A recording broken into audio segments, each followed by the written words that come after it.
Hello students, कल की class में आपने बात किया था गैल्वेनोमीटर के बारे में और ये बताया था आपको कि गैल्वेनोमीटर का टू टाइप्स हैं।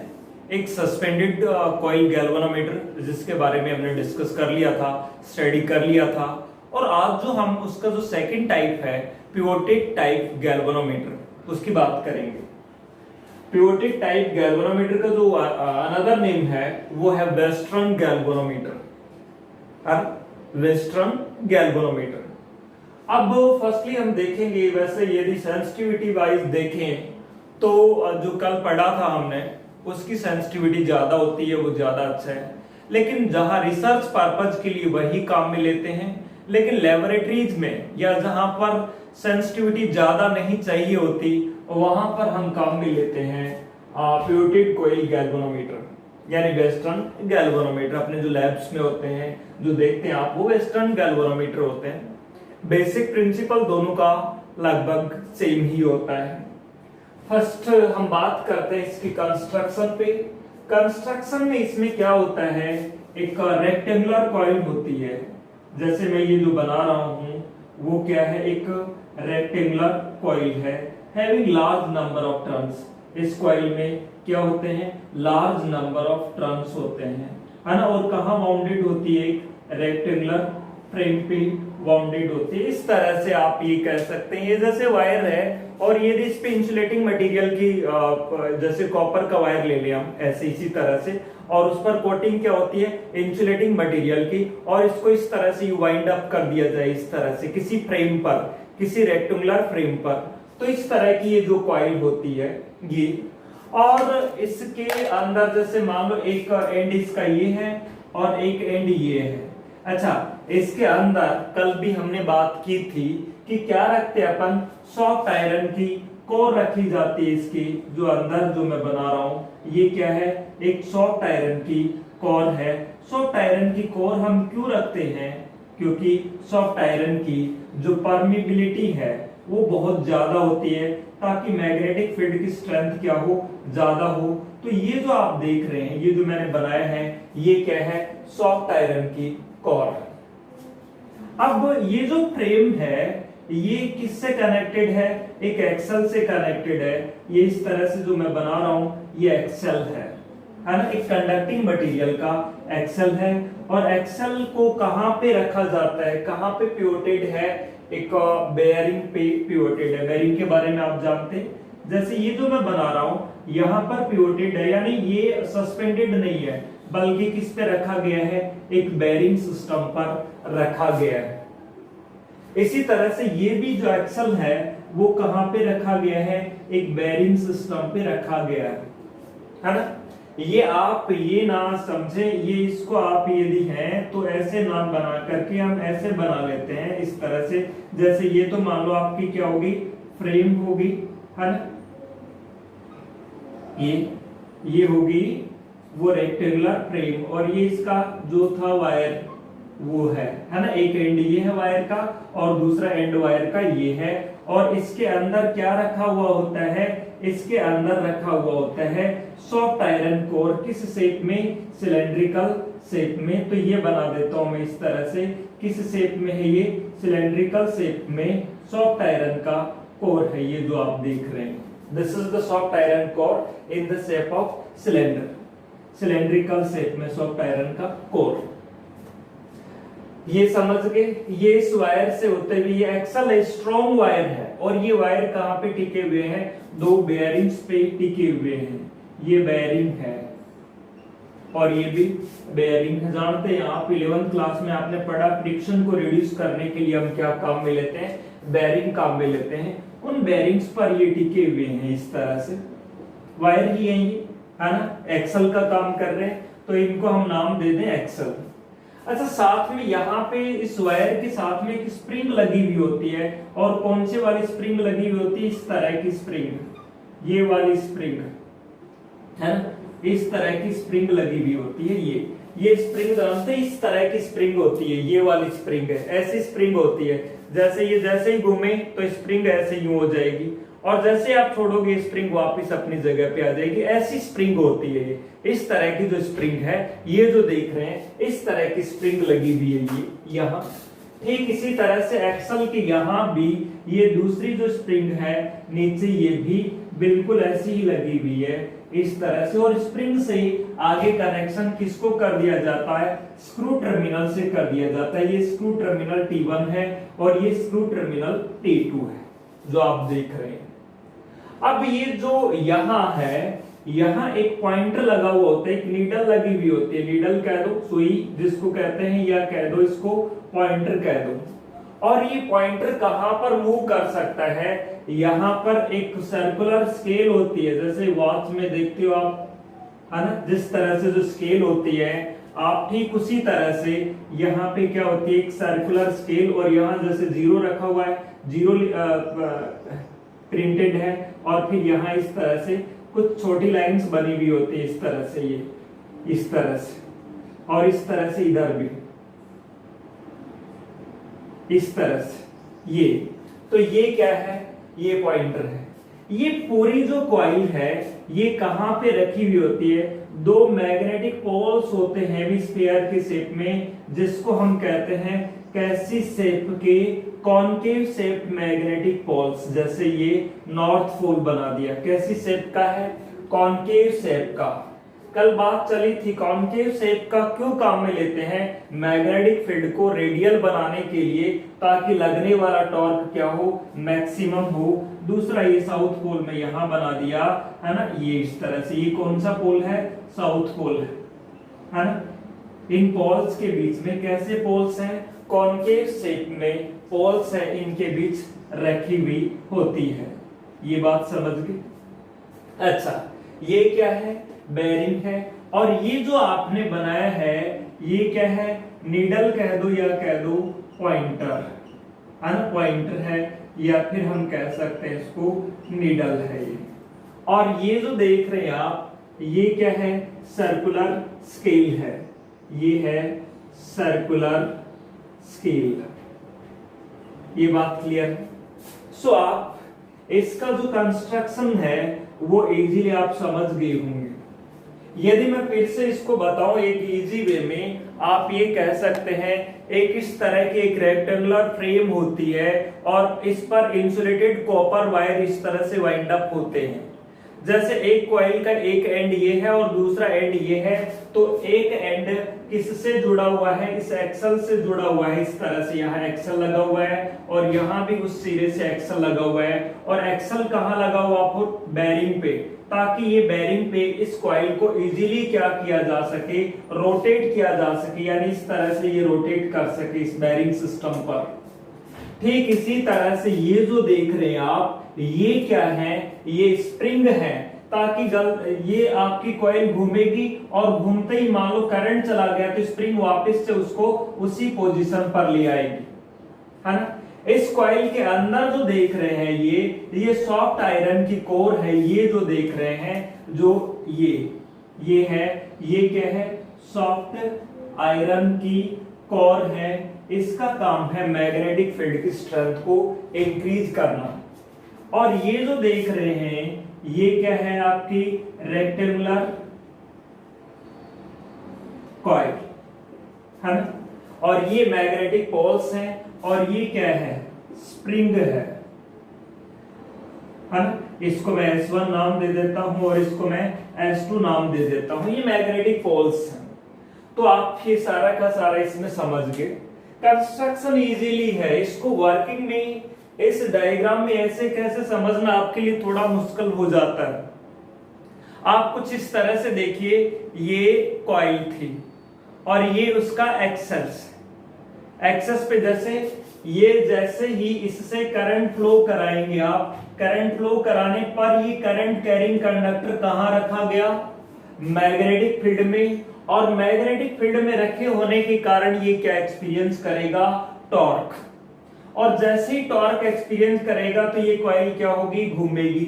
और घूमने से इस कॉइल के साथ में इस तरह से क्या लगी हुई है, एक पॉइंटर लगी हुई है। जैसे ये कॉइल यूं रोटेट होगी इधर या इधर, तो ये रोटेट होने पर क्या होगा, यहाँ पे लगी हुई यहाँ पे एक क्या लगी हुई है, एक सर्कुलर स्केल लगी हुई है ना। तो जैसे कॉइल यूं घूमेगी तो ये पॉइंटर इधर जाएगा, और कॉइल यूं घूमेगी तो पॉइंटर इधर जाएगा। यानी कॉइल के घूमने से इस पर लगी हुई पॉइंटर है या नीडल है वो भी रोटेट होगी, और कितना ज्यादा रोटेट होगी जितना ज्यादा करंट है, तो हमें पता लग जाएगा। और जैसे मान लीजिए ये कॉइल घूमी और कॉइल घूमने से ये पॉइंटर भी घूम रहा है, तो हम कहेंगे कि क्या है, इसमें करंट है। और करंट कितना ज्यादा है, यदि इसमें डिफ्लेक्शन ज्यादा आ रहा है, नीडल ज्यादा आगे बढ़ रही है, तो हम कहेंगे करंट का मैग्नीट्यूड ज्यादा था। और यदि डिफ्लेक्शन कम आया तो हम कहेंगे करंट का मैग्नीट्यूड क्या था, कम था।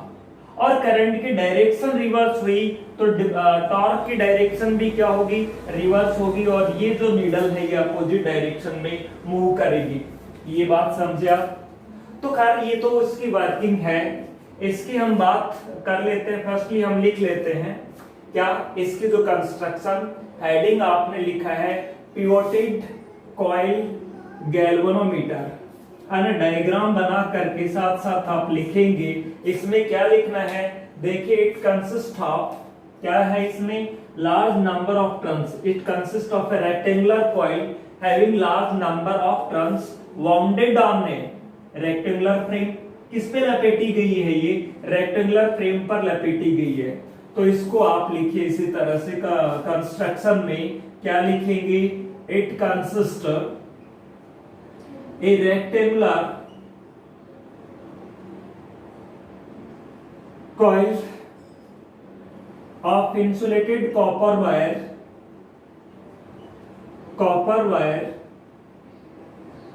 इंसुलेटेड कॉपर वायर का मतलब कॉपर इंसुलेटर नहीं होता, बल्कि उस पर जो कोटिंग कर रखी है, उस पर जो बैंड कर रखा है, वो कैसी मटेरियल का है, इंसुलेटिंग मटेरियल का है। Insulated copper wire bounded on, किस पे लपेटी गई है, bounded on a frame, light frame पे लपेटी गई है।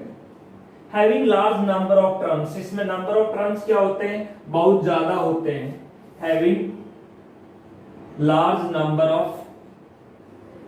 ऑफ टर्न्स, इसमें नंबर ऑफ टर्न्स क्या होते हैं, बहुत ज्यादा होते हैं। ये इस तरह से आपने कहा है ना। अच्छा, आप यहां पर देखें, ये क्या है, ये एक एक्सल है ना, और ये भी एक्सल है। जो फ्रेम का जो एक्सल है वो कहां पे टिका हुआ है, बेरिंग पे टिका हुआ है, और दूसरी साइड में भी जो एक्सेस है वो कहां पे टिका हुआ है, बेरिंग पे, है ना। तो आप यहां क्या कहें, द एक्सल ऑफ जो फ्रेम का वो कहां पर पिवोटेड है। पिवोटेड का मतलब धुर्री होता है, टिका हुआ होना होता है ना। तो आप लिखिए आगे, द, ये क्या है, axle of the frame, axle of the frame is pivoted, कहां पर पिवोटेड है, कहां पर टिका हुआ है, pivoted on bearings, on bearings, है ना। So that it can rotate easily, ये इजीली क्या कर सके, रोटेट कर सके। So that it can rotate easily, ये इजीली क्या कर सके, रोटेट कर सके। ये यहां और दो स्प्रिंग्स हैं, ये वाली स्प्रिंग नहीं, बिल्कुल ये वाली जो मैंने आपको दिखाया था, इस तरह की जो स्प्रिंग्स हैं, ये वाली ऐसी स्प्रिंग्स हैं, इस तरह की जो स्प्रिंग्स हैं वो कनेक्टेड हैं किससे, एक्सल से, जैसा कि डायग्राम में दिखाया गया है। टू स्प्रिंग्स, क्या नाम है इनका, S1 S2 are connected with the axle, connected with the axle. ध्यान रखें एक्सल कैसी मटेरियल का है, कंडक्टिंग मटेरियल का ही है ये, है ना। अब एक soft iron core is placed inside the coil, A soft iron core is placed, कहां रखी हुई है, प्लेस्ड इनसाइड द कॉइल। क्यों रखी हुई है, इसका हम कल डिस्कस कर चुके हैं। सॉफ्ट आयरन की जो परमेबिलिटी है वो ज्यादा होती है, ताकि मैग्नेटिक फील्ड जहां यहां होगा उसकी स्ट्रेंथ भी क्या हो, ज्यादा हो। तो मैग्नेटिक फील्ड की स्ट्रेंथ को इंक्रीज करने के लिए ये रखी हुई है। आगे देखिए, फिर यहाँ पे क्या लगा हुआ है, यहाँ पे लगा हुआ है एक पॉइंटर या जिसका नाम है नीडल भी कहा है। वो कहां से अटैच्ड है, फ्रेम से अटैच्ड है। फ्रेम घूमेगी तो नीडल भी घूमेगा, और फ्रेम कब घूमेगी, जब कॉइल घूमेगी, है ना। तो आगे लिखिए आपको ए पॉइंटर और उसको नाम ब्रैकेट में दे दीजिए क्या, नीडल। ये क्या है, किसको, इज कनेक्टेड किसके साथ में, विद द फ्रेम, है ना, with the frame. Which can move, कहां मूव कर सकती है, which can move on a circular scale. ये जो देख रहे हैं वो क्या है, सर्कुलर स्केल है। Which can move on a circular scale. So इससे क्या मेजर कर सकते हैं, कॉइल कितना एंगल, कितना डिफ्लेक्ट हो रही है, उस डिफ्लेक्शन को मेजर किया जा सकता है ना। इस सर्कुलर कॉइल पे वो क्या हो सकती है, मूव कर सकती है। ये बात समझ में आई। तो ये दिस कंप्लीट अरेंजमेंट या this coil is placed between two concave shape magnetic poles. ये ऊपर का रब कर रहा हूं मैं। इसके बाद में देखो ये क्या लिखा है, is connected with the frame which can move on a circular scale। अब आगे देखिए, आगे में क्या लिखना आपको, दिस कॉइल इज प्लेस्ड, कहां रखी जाएगी ये, this coil is placed between two concave shape magnetic poles, two concave shape magnetic poles as shown in diagram, हर ये बात था, आप डायग्राम में दिखा देंगे। अच्छा, फर्दर ये जो स्प्रिंग्स हैं वो किससे कनेक्टेड है, तो स्क्रू टर्मिनल से कनेक्टेड है।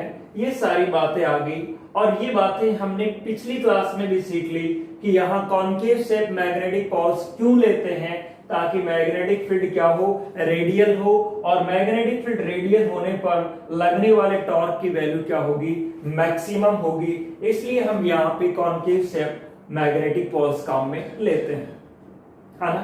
सो इसको लिखिए आप, राइट डाउन, देन हम बात करेंगे इसकी वर्किंग की। नोट कर लिया इसे। अब आइए वर्किंग पे।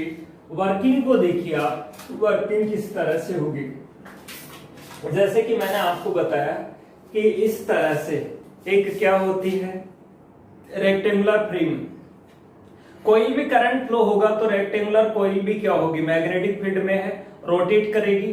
क्यों रोटेट करेगी, हम जानते हैं किसी करंट कैरिंग कॉइल को कहां रख दिया जाए, मैग्नेटिक फील्ड में रख दिया जाए, तो वो क्या एक्सपीरियंस करती है, टॉर्क। और टॉर्क किधर एक्सपीरियंस करेगी, जैसे ही करंट के कारण यू टॉर्क एक्सपीरियंस कर रही है, करंट की डायरेक्शन अपोजिट हुई तो टॉर्क की डायरेक्शन भी अपोजिट होगी। और टॉर्क एक्सपीरियंस करेगी मतलब वो रोटेट होगी, और रोटेट होगी तो इस तरह की स्केल होती है। इस स्केल पे ये पॉइंटर भी क्या होगा, इस तरह से यू रोटेट होगा। ये पॉइंटर इसके साथ में अटैच्ड है, इस कॉइल के साथ में। तो जैसे ये 0 पर है, जैसे ये रोटेट हुई तो ये पॉइंटर रोटेट होगा इस स्केल पे, और वापस जैसे ही करंट चला गया तो स्प्रिंग इसको क्या करेंगी, वापस इसकी इनिशियल पोजीशन पर ले आएंगी। ये इसकी वर्किंग है जो कि हम लिखते हैं। ये बात समझ में आ गई होगी, ये दिख रहा है ना।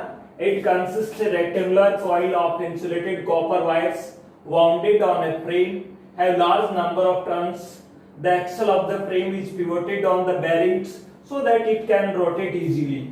Two springs S1 S2 are connected with the axle. A soft iron core is placed inside the coil. A pointer needle is connected with the frame which can move on a circular scale. है ना, ये सारा ये। अब हम बात करेंगे इसकी वर्किंग की। कंस्ट्रक्शन लिख लिया है आपने, अब आइए आप वर्किंग पर, है ना। वर्किंग में आप लिखेंगे, वर्किंग लिखिए। वर्किंग में आप यहां देखिए कि करंट यहां से सर्किट में यहां से जोड़ा जाता है, जो टर्मिनल से T1 और T2 इनके बीच में सर्किट जोड़ा जाता है, वो सर्किट जिस सर्किट का करंट आप डिटेक्ट करना चाहते हैं, पता लगाना चाहते हैं, सो जैसे ही करंट फ्लो होगा क्या होगा इसमें, it will experience A torque, है ना। तो हम कहेंगे when current flows through the coil, flows through the coil,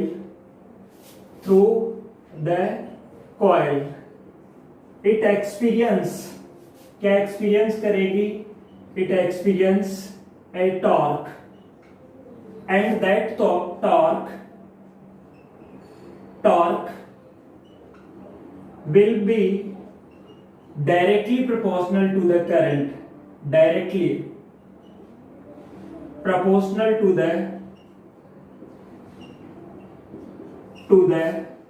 current, है ना, directly proportional to the current. अच्छा, अब इसकी वजह से क्या होगा, टॉर्क के कारण, due to this torque it will rotate, ये क्या होगी, रोटेट होगी, इट विल रोटेट, है ना, and the pointer which is connected with this coil will also rotate, the pointer या जो नीडल है will also rotate, ये भी रोटेट होगा on the pointer, on the circular scale। ये इसकी क्या थी, वर्किंग थी। करंट की डायरेक्शन यदि आप अपोजिट कर देते हैं तो करंट की डायरेक्शन अपोजिट होते ही इसमें टॉर्क अपोजिट होगा और ये अपोजिट डायरेक्शन में रोटेट करेगी।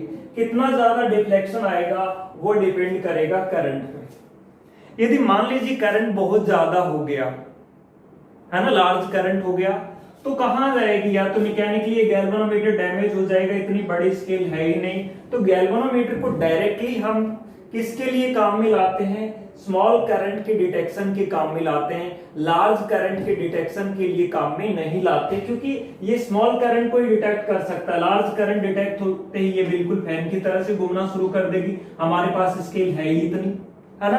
तो इसकी ये है, तो उस टाइम हम इस गैल्वेनोमीटर को किस में कन्वर्ट करते हैं, एमीटर में। इसमें थोड़ा मॉडिफिकेशन करते हैं, वो अभी हम पढ़ेंगे कि गैल्वेनोमीटर को किस तरह से एमीटर में कन्वर्ट करते हैं। उससे पहले आप लिख लें, फिर अपन बात करते हैं कि गैल्वेनोमीटर को किस तरह से एमीटर में कन्वर्ट किया जाता है और किस तरह से गैल्वेनोमीटर को एमीटर में कन्वर्ट किया जाता है। Write down.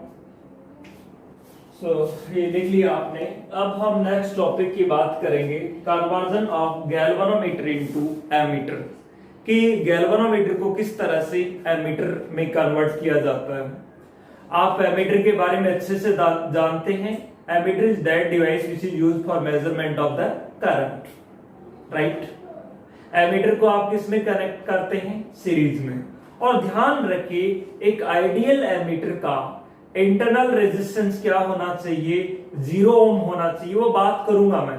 एमीटर के लिए 0 और एक आइडियल वोल्टमीटर का जो रेजिस्टेंस है वो इनफाइनाइट होना चाहिए। नोट करके लिखाऊंगा और लास्ट में मैं ये भी बताऊंगा कि क्यों, ताकि आप ये कॉन्सेप्ट भी क्लियर हो। वैसे तो हमें याद ही रखना है कि एमीटर आइडियल वो होता है जिसका रेजिस्टेंस 0 ओम हो, और वोल्टमीटर वो होता है जिसका रेजिस्टेंस क्या हो, इनफाइनाइट, आइडियल के केस में। बताऊंगा कि क्यों होता है ऐसा। ये नोट कर लिया, मैं मिटा रहा हूं इसे।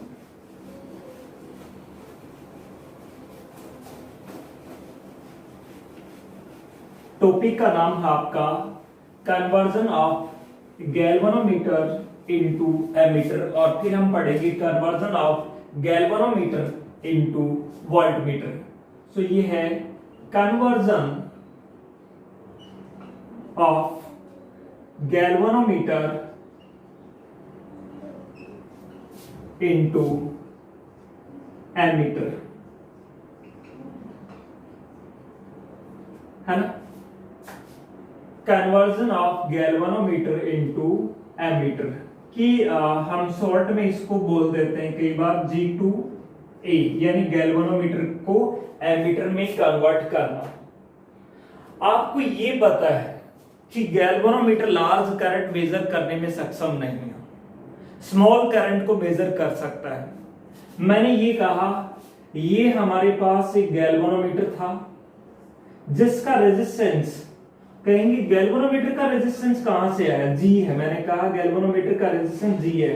क्यों गैल्वेनोमीटर का रेजिस्टेंस नहीं होगा क्या? उसके जो कॉइल का रेजिस्टेंस है वही क्या होगा, गैल्वेनोमीटर का रेजिस्टेंस। इसलिए बहुत ही कम करंट मेजर कर सकता है। और आप एमीटर से कितना करंट मेजर करना चाहते हैं, ज्यादा करंट मेजर करना चाहते हैं, आप आई करंट मेजर करना चाहते हैं, लेकिन ये करंट मेजर क्या करेगा, कम मेजर करेगा।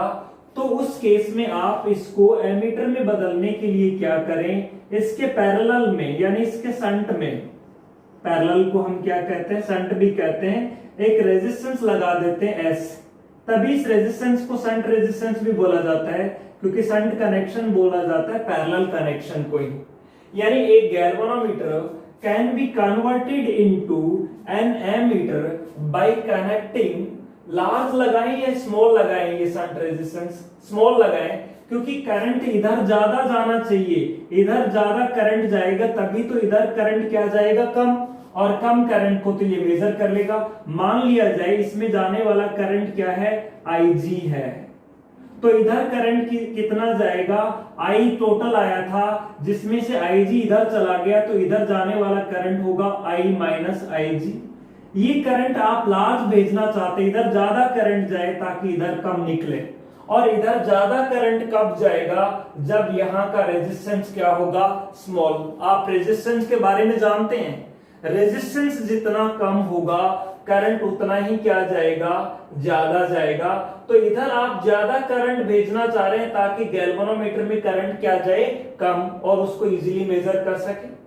तो यही किया जाता है इसमें। यानी इसको हम यदि कहना चाहें तो क्या कह सकते हैं वन लाइन में, एक गैल्वेनोमीटर है ना, एक galvanometer can be converted into an ammeter by connecting a very small resistance in parallel या in shunt है ना, in parallel with the galvanometer, and this resistance is also known as shunt resistance। इस resistance को क्या कहते हैं, shunt resistance भी कहते हैं। पैरेलल में कनेक्ट है इसलिए शंट रेजिस्टेंस कनेक्ट किया गया है ना। इसकी वैल्यू क्या होगी, ये सब बातें हमें डिस्कस करनी है। आप यहां ये बात समझ रहे हैं, ये अब ये किस में कन्वर्ट हो गया, एमीटर में कन्वर्ट हो गया। रियल में आपको कौन सा करंट मेजर करना, आई, लेकिन आपको ये आई करंट मेजर करके नहीं बताएगा, आपको ये IG करंट मेजर करके बताएगा। तो आप आई कैसे मेजर करेंगे, देखिए कैलकुलेशन से देखिए। आपको ये पता है ये रेजिस्टेंस है कितना, G, तो यहां का वोल्टेज कितना होगा, I इंटू R होता है ना, तो IG इंटू G, और यहां का वोल्टेज होगा ये करंट इंटू ये। सीधी सी बात है, वोल्टेज क्या होता है, वोल्टेज होता है करंट मल्टीप्लाइड बाय रेजिस्टेंस, यानी ये करंट मल्टीप्लाइड बाय रेजिस्टेंस, और यहां का वोल्टेज होगा ये करंट मल्टीप्लाइड बाय ये रेजिस्टेंस। दोनों किस में कनेक्टेड है, पैरेलल में, और पैरेलल में वोल्टेज क्या होता है, same. So from the circuit कह दो या फ्रॉम किरचॉफ वोल्टेज लॉ कह दो, बात एक ही है। यदि किरचॉफ वोल्टेज लॉ यदि आप नहीं आता है तो फ्रॉम द सर्किट आप ऐसे लिख दीजिए, फ्रॉम द सर्किट, है ना, सर्किट से क्या, ये जो वोल्टेज है ये इस वोल्टेज के इक्वल कर दो। यहां का वोल्टेज होगा IG into G is equals to, यहां का वोल्टेज होगा I minus IG into S।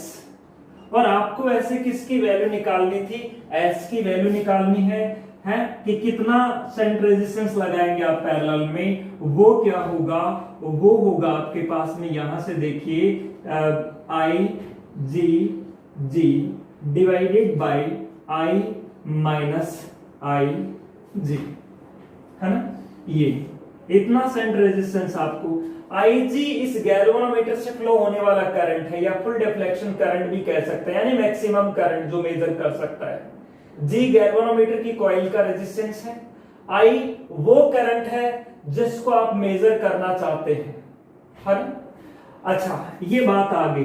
अब I कैसे मेजर करेंगे, आपके साथ में चैलेंज आ गया कि हमें तो I मेजर करना था। गैल्वेनोमीटर क्या मेजर करके बताएगा, Ig स्मॉल करंट, लेकिन आपको मेजर क्या करना, I। तो इसी इक्वेशन से हम इजी वे में देखो, इसी इक्वेशन से, ये जो इक्वेशन है ये वाली, इस इक्वेशन से देखो क्या लिख सकते हो आप, Ig into G is equals to I S minus Ig into S लिख सकते हैं। या फिर आप इसको Ig वाले टर्म्स को एक साइड में ले आइए, Ig into G plus Ig into S is equals to I S, या फिर यहां से Ig कॉमन ले लीजिए, G plus S is equals to I S, या I की वैल्यू आ जाएगी क्या, G plus S into Ig divided by S. Galvanometer की कॉइल का रेजिस्टेंस आपको पता होगा, आपने शंट में या पैरेलल में जो रेजिस्टेंस लगाया हुआ वो आपको पता होगा, और Ig करंट, ये जो स्मॉल करंट है गैल्वेनोमीटर बता देगा। इन सभी की वैल्यू रख करके हम क्या निकाल सकेंगे, इधर आने वाला जो करंट है भले ही ज्यादा हो, उस करंट को भी यहां कैलकुलेशन करके मेजर कर पाएंगे। तो इस तरह से हम गैल्वेनोमीटर को किस में कन्वर्ट कर सकते हैं, एमीटर में कन्वर्ट कर सकते हैं। यानी क्या है, how can you convert a galvanometer into ammeter, आप क्या लिखेंगे, a galvanometer can be converted into an emitter by connecting very small resistance in parallel with the galvanometer, और उस रेजिस्टेंस की वैल्यू क्या होगी, ये होगी, है ना। बात क्लियर। अब हम एक न्यूमेरिकल ले लेते हैं इसको क्लियर करने के लिए। ये तो इसकी थ्योरी होगी कि गैल्वेनोमीटर को एमीटर में कैसे कन्वर्ट करते हैं। अब हम बात करते हैं इसके एक न्यूमेरिकल की, फिर मैं आपको बताऊंगा कि गैल्वेनोमीटर को किस तरह से वोल्टमीटर में कन्वर्ट किया जाता है।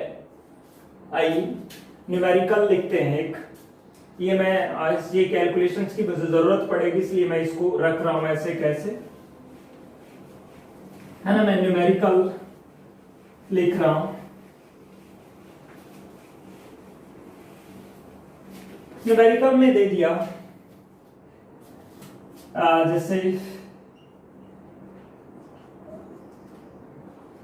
एक गैल्वेनोमीटर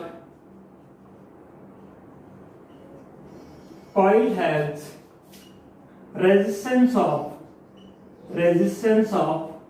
30 ओम। गैल्वेनोमीटर की कॉइल का जो रेजिस्टेंस है वो कितना है, 30 ओम आपको गिवन है, यानी G की वैल्यू आपको गिवन है ये। And full deflection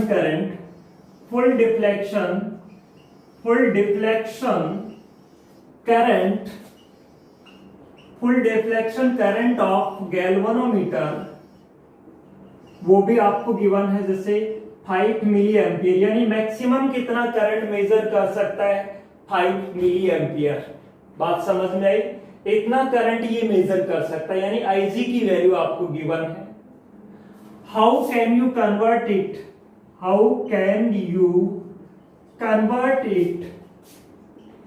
into an ammeter of range 0 to 5 ampere, यानी आपको मैक्सिमम करंट कितना मेजर करना है, 5 एम्पियर का ऐसा एमीटर बनाना है जो कि मैक्सिमम कितना करंट मेजर कर सके, 5 एम्पियर। तो आपका आंसर ये होगा कि इतने ओम का रेजिस्टेंस हम उसके किस में लगा करके, पैरेलल में लगा करके उस रेजिस्टेंस की वैल्यू बतानी। फर्स्टली आपको जो यहाँ पे सॉल्यूशन में जो गिवन वैल्यूज है वो लिख लेंगे। गैल्वेनोमीटर की कॉइल का रेजिस्टेंस कहो या गैल्वेनोमीटर का रेजिस्टेंस कहो, बात एक ही है। ये G की वैल्यू आपको गिवन है, कितनी गिवन है, 30 ओम गिवन है।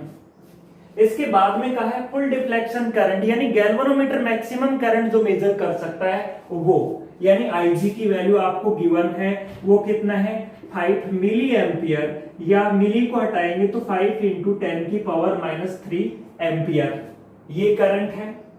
ये बात समझ में आ गई। अब इसके बाद में आपको ये कहा गया है आप कितना करंट मेजर करना चाहते हैं, 5 मैक्सिमम, यानी I की जो वैल्यू है वो कितनी है 5 एम्पियर है। तो आप कैसे बताएंगे कि हम इतने ओम का रेजिस्टेंस उसके पैरेलल में लगाएंगे, उस रेजिस्टेंस की वैल्यू बतानी है। उस रेजिस्टेंस की वैल्यू क्या आई थी आपको मैंने अभी थोड़ी देर पहले बताया, तो उसमें यही तो आई थी, ये है ना, यानी आपके पास फॉर्मूला ये है, यहां से आपको किसकी वैल्यू निकालनी है, S की वैल्यू निकालनी है। और जैसे ही S की वैल्यू निकालेंगे ये वैल्यू इस तरह से आ जाएगी, क्या S इज इक्वल्स टू, देखो S यहां और Ig की जगह पे क्या है 5 इंटू 10 की पावर -3 इंटू G कितना है 30 डिवाइडेड बाय I कितना है 5 माइनस Ig अगेन कितना है 5 इंटू 10 की power -3।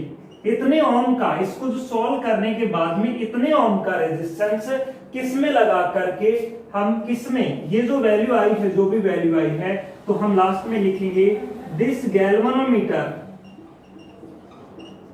Can be converted into ammeter by connecting,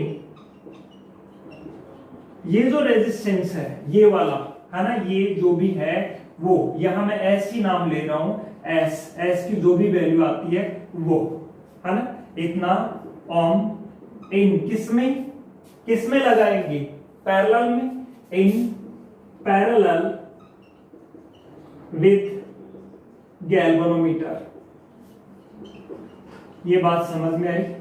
तो इस तरह से हम गैल्वेनोमीटर को किस में कन्वर्ट कर सकते हैं, एमीटर में कन्वर्ट कर सकते हैं। अब हम बात करेंगे गैल्वेनोमीटर को वोल्टमीटर में कन्वर्ट करने की, यानी गैल्वेनोमीटर से हम वोल्टेज को भी मेजर कर सकते हैं, यानी गैल्वेनोमीटर को वोल्टमीटर की तरह भी काम में लाया जा सकता है। लिखिए इसको। अब बात करेंगे हम कि गैल्वेनोमीटर को किस तरह से वोल्टमीटर में कन्वर्ट किया जाता है। सिर्फ वही चेंज करना है, वहां गैल्वेनोमीटर के सीरीज में पैरेलल में लगा रहे थे, वो रेजिस्टेंस कहां लगा दो आप, सीरीज में। और जहां वैल्यू आप क्या कर रहे थे, लार्ज कर रहे थे या स्मॉल कर रहे थे, वहां आप क्या कर दो, लार्ज कर दो। यानी आप टॉपिक पढ़ रहे हैं conversion of galvanometer into ammeter, voltmeter into voltmeter. मैंने ये कहा कि वोल्टमीटर का काम है वोल्टेज मेजर करना, ये आपके पास में गैल्वेनोमीटर है ना, और इसकी सीरीज में लगाए, पैरेलल में ना लगा करके आप किस में लगा दो, सीरीज में।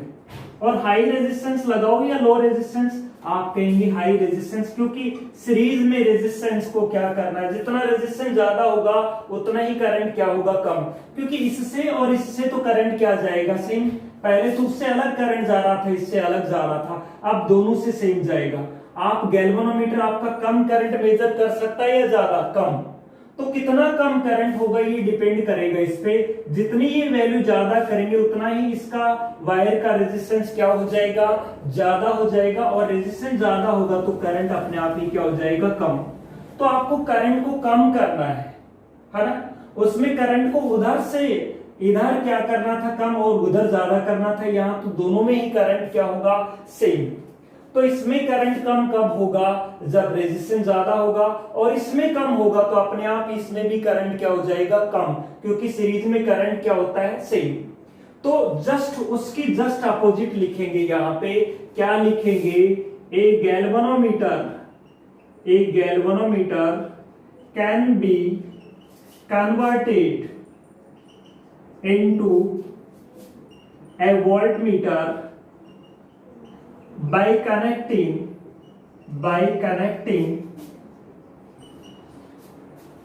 वेरी स्मॉल लिखा था वहां, यहां पे ए लार्ज रेजिस्टेंस, वहां इन पैरेलल लिखा था, यहां पे क्या लिखेंगे, in series with the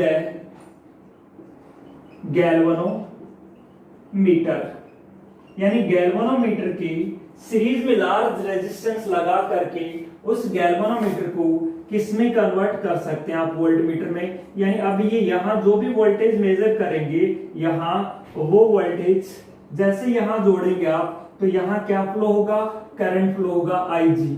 current ज्यादा होगा या कम होगा, अब अपने आप ही कम हो जाएगा। करंट कम क्यों हो जाएगा, क्योंकि इसका रेजिस्टेंस क्या हो गया, ज्यादा हो गया। जी गैल्वेनोमीटर की कॉइल का रेजिस्टेंस है। तो जब भी आपसे पूछा जाता 1 मार्क्स में, तो आप ये लिखेंगे, galvanometer can be converted into A voltmeter bye connecting a large resistance in series with the galvanometer. अब देखो ये वोल्टेज कहां इसके वोल्टेज के इक्वल होना चाहिए, यहां का वोल्टेज क्या होगा, G इंटू आई जी, और यहां का वोल्टेज क्या होगा, R इंटू आई जी। क्यों, यहां का रेजिस्टेंस G है और यहां का रेजिस्टेंस R है। वोल्टेज क्या होता है, करंट मल्टीप्लाइड बाय रेजिस्टेंस, तो करंट IG है और रेजिस्टेंस G है। यहां का वोल्टेज क्या होगा, current multiplied by resistance. So from the circuit आप क्या लिख सकते हैं, फ्रॉम द सर्किट से देखिए ये क्या होगा, IG into G plus IG into R is equals to V।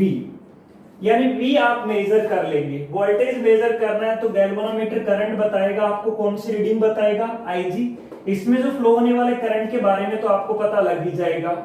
R आपने लगा रखा है, इसका पता होगा। गैल्वेनोमीटर की कॉइल का रेजिस्टेंस भी पता होगा। यहां से आप क्या मेजर कर सकेंगे, वोल्टेज मेजर कर सकेंगे। तो R की वैल्यू क्या होगी, R की वैल्यू पता करने के लिए देखो, IG into R is equals to क्या लिख सकते हैं, V minus IG into G, या फिर इसको आप ये लिख सकते हैं, R की वैल्यू क्या होगी, V divided by IG minus G, इससे भी डिवाइड कर दिया, तो इतना रेजिस्टेंस आपको लगाना पड़ेगा। इस तरह से हम एक गैल्वेनोमीटर को किस में कन्वर्ट कर सकते हैं, वोल्टमीटर में कन्वर्ट कर सकते हैं। कितना रेजिस्टेंस लगा करके, इतने ओम का रेजिस्टेंस लगा करके।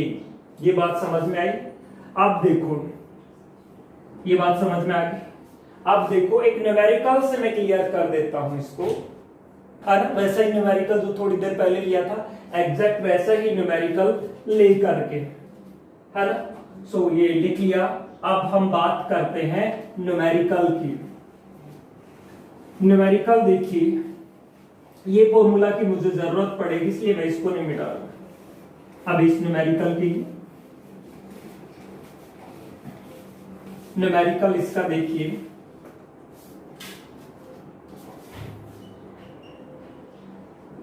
a galvanometer coil has resistance of, जैसे लास्ट न्यूमेरिकल में 30 ओम लिया था, सेम वैसे ही लिख रहा हूं मैं, 30 ohm, and full deflection current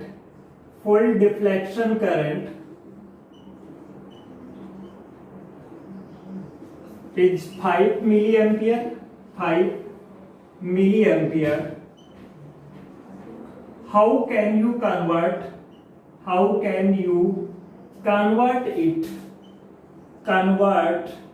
it into a voltmeter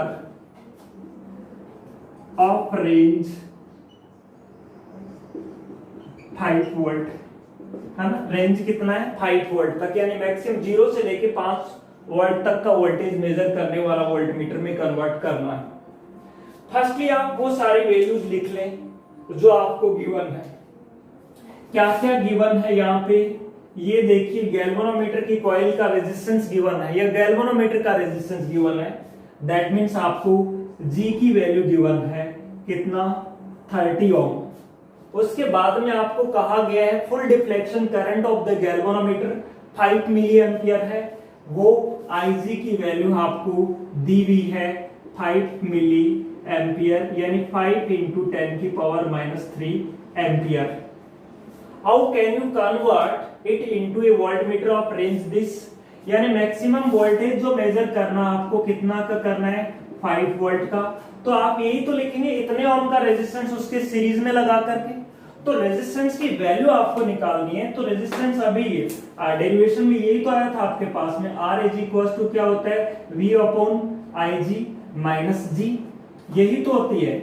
अब ये वैल्यू यहाँ सब्स्टिट्यूट जस्ट पुट करनी है आपको। जैसे ये वैल्यूज आप पुट करते हैं तो ये देखिए V की वैल्यू कितनी है 5, यानी R 5 डिवाइडेड बाई IG की वैल्यू कितनी है 5 इंटू 10 की पावर -3 माइनस G की वैल्यू कितनी है 30 ओम। सो ये 5 से 5 कैंसिल और ये 10 की पावर 3 माइनस 30, या ये हो गया 1000 माइनस 30 है ना 970 ओम, ये जो भी कैलकुलेट किया ये। तो अब आपका आंसर क्या होगा, this galvanometer can be converted, this galvanometer can be converted into voltmeter by connecting a resistance of कितने ओम का 970 ओम इन सीरीज विद इट। इसके साथ 970 ओम का रेजिस्टेंस सीरीज में कनेक्ट करके हम इसको किस में कन्वर्ट कर सकते हैं, वोल्टमीटर में कन्वर्ट कर सकते हैं, है ना। राइट डाउन नोट कर लिया। अब 2 पॉइंट नोट लिखिए और उनका कारण भी हम आपको बता देता हूं, वैसे अपने को याद रखने हैं वो, और ये इंपॉर्टेंट भी है। गैल्वेनोमीटर को वोल्टमीटर में कैसे कन्वर्ट करते हैं और गैल्वेनोमीटर को एमीटर में कैसे कन्वर्ट करते हैं। अब पॉइंट लिखने आपको नोट लिखिए।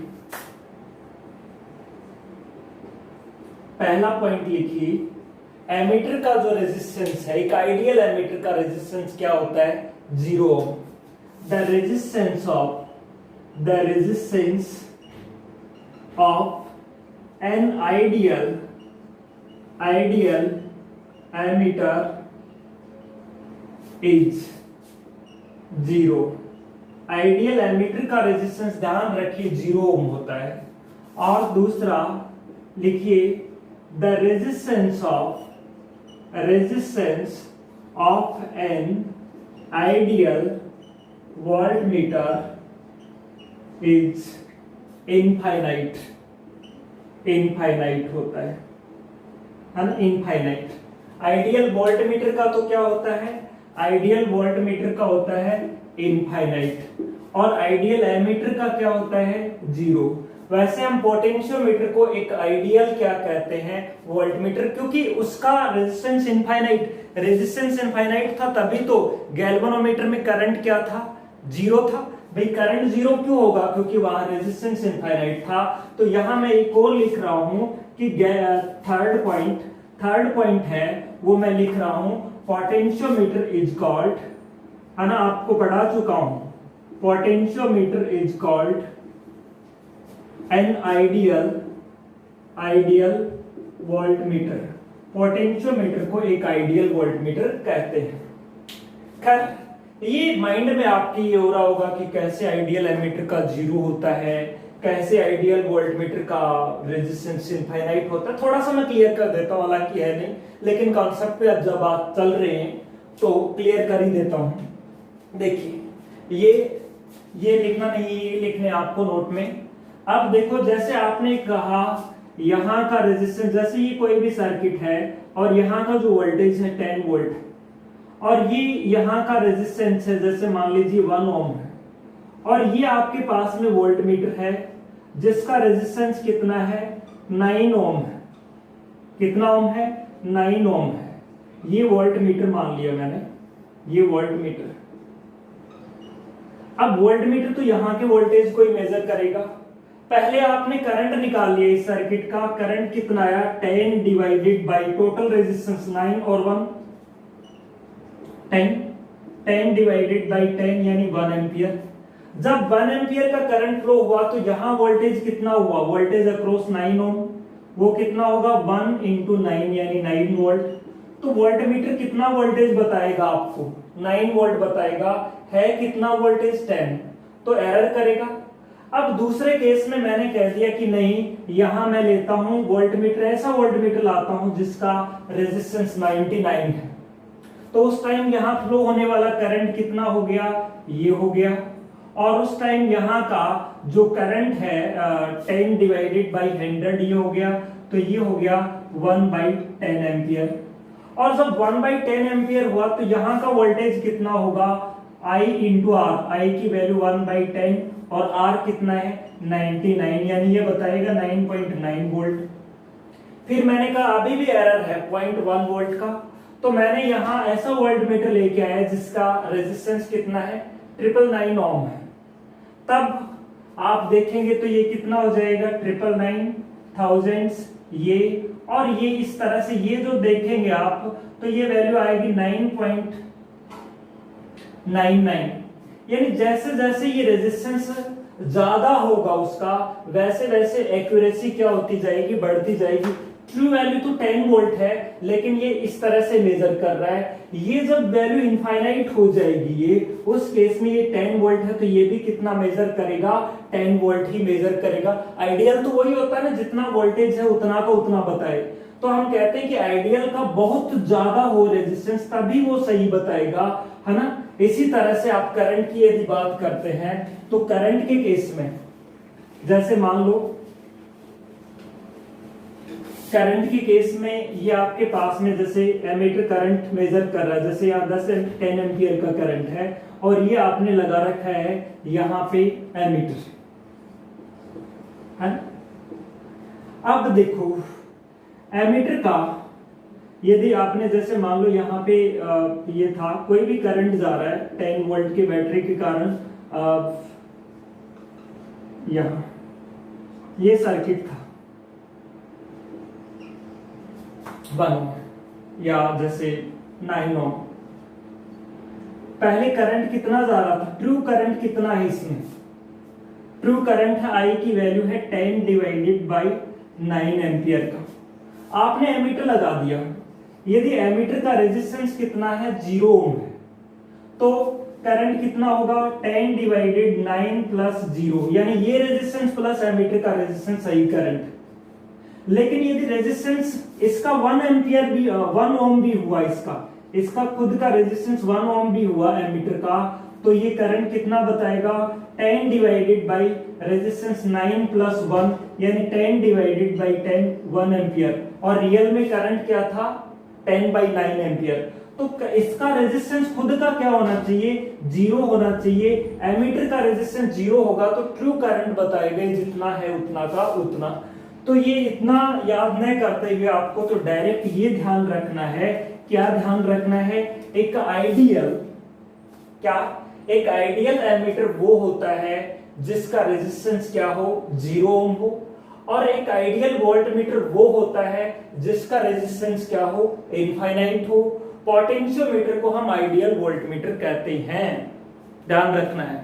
क्यों कहते हैं, वहां गैल्वेनोमीटर नल डिफ्लेक्शन में, पोटेंशियोमीटर में, गैल्वेनोमीटर में करंट क्या हो रहा था 0, और करंट 0 कब होता है जब रेजिस्टेंस क्या हो इनफाइनाइट हो, है ना। तो वोल्टमीटर है एक तरह का, और ऐसा वोल्टमीटर है जिसका रेजिस्टेंस क्या होता है इनफाइनाइट होता है। तो ध्यान रखिए आइडियल वोल्टमीटर किसको बोला जाता है, पोटेंशियोमीटर को आप क्या कह सकते हैं आइडियल वोल्टमीटर। तो इन 3 पॉइंट्स हैं ये जो नोट वाले हैं इनको नोट करिए।